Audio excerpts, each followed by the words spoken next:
नमस्कार, मेरा नाम है गणेश जोशी जी। आज बातचीत करने के लिए हमारे बीच उपस्थित हैं हल्द्वानी के वरिष्ठ फिजिशियन और इंडियन मेडिकल एसोसिएशन के पूर्व अध्यक्ष डॉक्टर GS भंडारी जी। नमस्कार। आज हम बात करेंगे सर्दियों में खासकर कि किस तरह की बीमारियां होती हैं। लोग सर्दियों को लेकर बहुत ज़्यादा परेशान रहते हैं और तमाम तरह की बीमारियां होती हैं। कई बार बहुत बड़ी लापरवाही हो जाती है कि हम डॉक्टर के पास नहीं जाते हैं या बीमारी की अनदेखी कर देते हैं। आखिर किन बातों का हमें ध्यान रखना है, कौन सी सावधानी बरतनी है, इस विषय पर बातचीत करेंगे।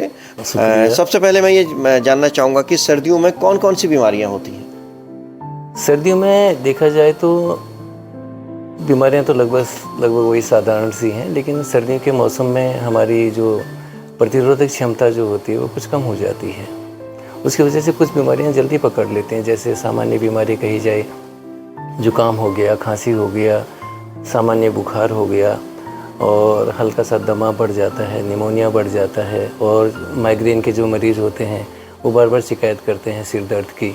ये कॉमन बीमारियां हैं। इसके अतिरिक्त कुछ सिस्टमिक बीमारियां देखी जाएँ तो BP, ब्लड प्रेशर है, हार्ट की बीमारियां हैं और शुगर के मरीजों में ये ज़्यादा दिक्कत होती है शुगर कंट्रोल करने की।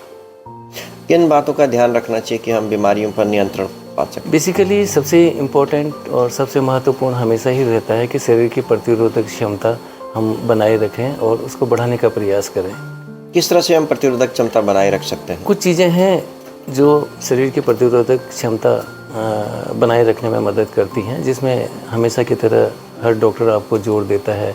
और नियमित व्यायाम तो है ही, और साल भर किया हुआ व्यायाम या मॉर्निंग या इवनिंग वॉक इस दौरान भी आपको अच्छा परिणाम देगी।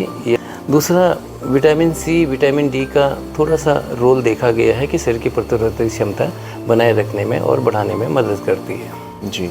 अगर किसी को पहले से ही दिक्कत हो चुकी है, सर्दी जुकाम बुखार ये सब हो गया, तो उसे कितने दिन में या घरेलू कोई उपचार ऐसा है कि या फिर कब उसे डॉक्टर के पास जाना चाहिए? बेसिकली कुछ चीज़ें हैं, सर्दी जुकाम बुखार खांसी है, इनसे बचना तो बहुत मुश्किल होगा। कुछ चीज़ें हैं जो निश्चित रूप से समय के हिसाब से, सीज़न के हिसाब से होनी ही हैं।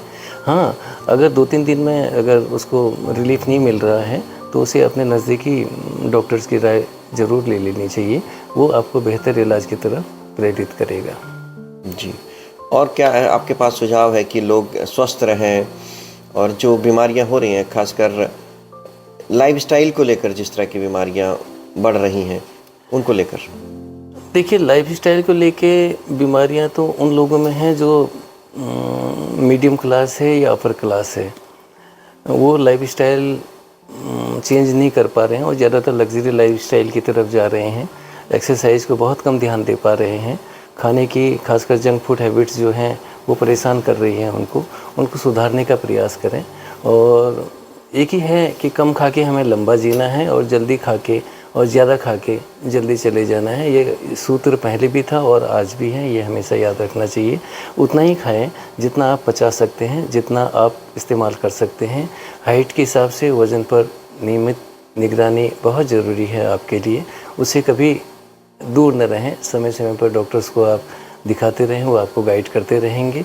और देखा जाए तो जो पुरातन काल से जो हिंदुस्तानी या भारतीय भोजन जो है वो हर तरह से सुपाच्य भी है और भरपूर फाइबर से लिफ्ट भी है। उसका इस्तेमाल आप रूटीन करें तो आपको कम परेशानियां होंगी। जी, बहुत अच्छा सुझाव दिया आपने कि क्योंकि सर्दियों में लोग भोजन ज़्यादा करते हैं, अनावश्यक खा लेते हैं और उस तरीके से एक्सरसाइज नहीं हो पाती है या हम लाइफस्टाइल वैसी नहीं हो पाती है, लेकिन उसमें जो है हमें भोजन का सबसे ज़्यादा ध्यान रखना है।